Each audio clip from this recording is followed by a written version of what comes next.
So now you know how to use mindfulness and you know how to use cognitive restructuring. Hopefully, you've also been able to guess how the two might be linked. We use mindfulness in order to identify the negative thoughts, and then we apply cognitive restructuring in order to change them. This has been used for a while now in order to treat things like phobias, anxiety disorders, addiction, and much more.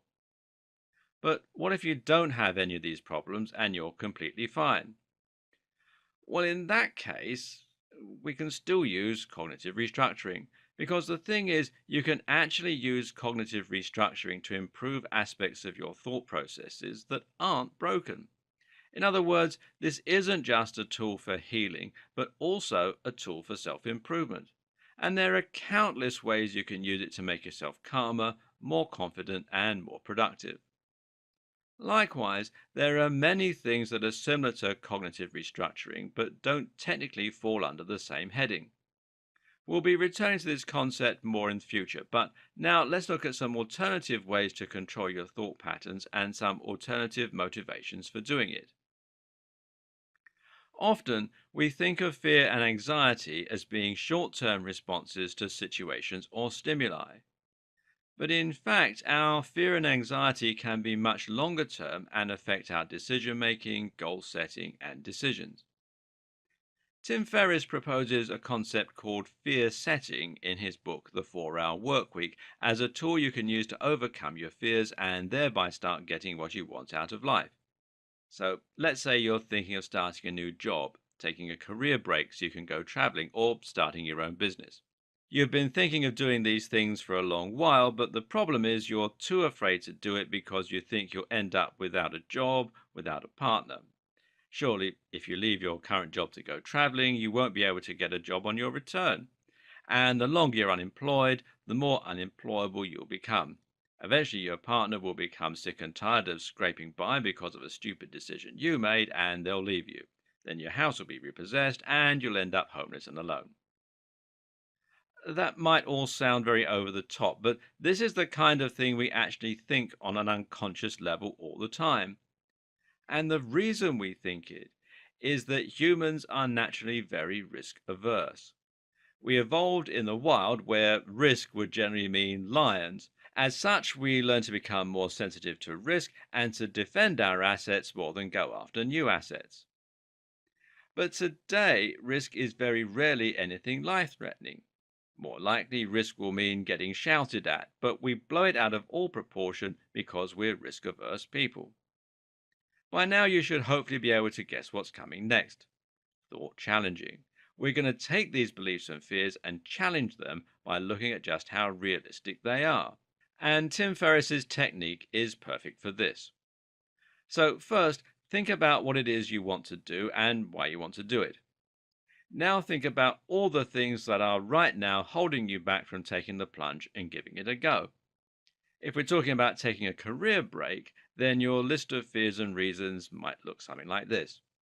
Now's not a good time. You don't have any money. You don't want to leave your partner for that long. You're afraid your job won't be there when you get back. You're afraid you won't be able to find subsequent employment.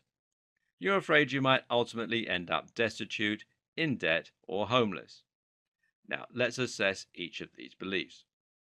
To do that, we're looking not only at how likely they are, but also how you'd cope if they were to happen. Think of contingencies and things you can do to prevent them from being likely. Okay, let's look at the first one. Now's not a good time, you don't have much money. Well, there's never actually a good time, and if you travel smart, you don't need much money. You can work online while you travel. You actually won't need that much money, and now is probably better than later. Okay, you don't want to leave your partner for that long. Well, they probably don't mind. If it's important to you, then it's something you have to do. It's preferable to feeling resentful towards your partner because they prevented you from seeing the world. Why not take your partner with you and go traveling together? You're afraid your job won't be there when you get back. Well, it probably will be. Discuss this with your employer. And anyway, Do you love your job that much? You're afraid you won't be able to find subsequent employment. This is highly unlikely. If you're skilled, then travel will simply add to your CV. You could even find a new job and agree to start later on. If necessary, then you can take a part time job or start a side business to tide yourself over. You're afraid that you might ultimately end up destitute, in debt, or homeless. Well, you can live on savings for a long time. You can earn money in other ways, and you probably have parents or friends who would take you in long before you came homeless. Now think about the alternative. Do you want to never go traveling? Do you want to spend every single day stuck in that office without ever accomplishing the things you want to accomplish? Let this motivate you more than the fear, and now make the decision to take the plunge. The same technique can help you to make the decision to start a new career, to move country, or to do the countless other things that you've been dreaming of doing. So, in this case, we have used thought challenging again to break down our fears so that we can go after whatever we want in life. But another method you can use is to acknowledge those fears as real, but just find a strategy that minimizes the risk.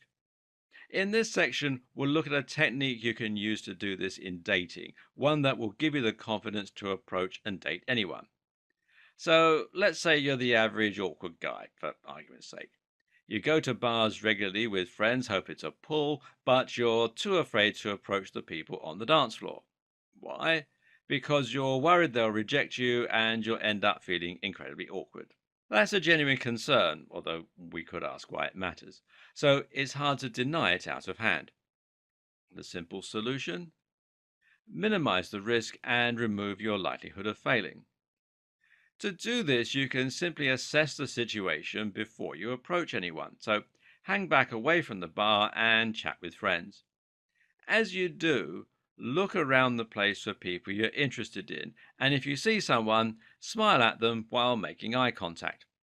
If they're interested, then you can bet they're going to smile back.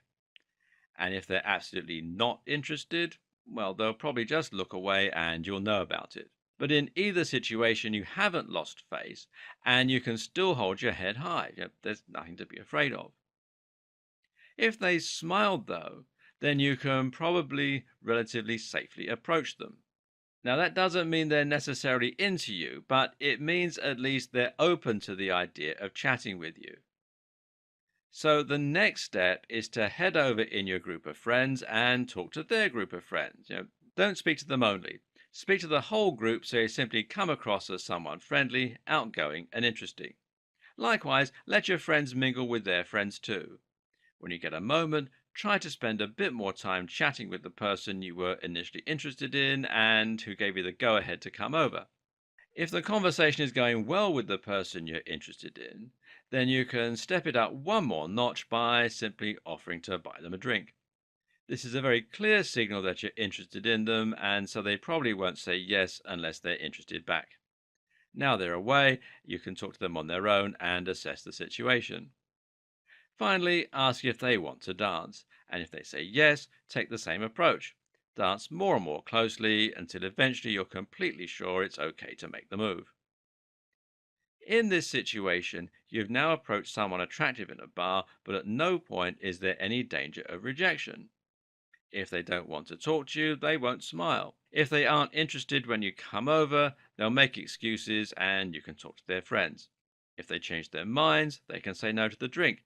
If you're giving off the wrong signals, then they can say no to the dance. But at no point have you embarrassed yourself and you haven't done anything that you can't bounce back from. Think about other things that you're afraid to do in your life and assess why it is that you're afraid, and then think of ways you can get round that fear by avoiding the worst case scenarios.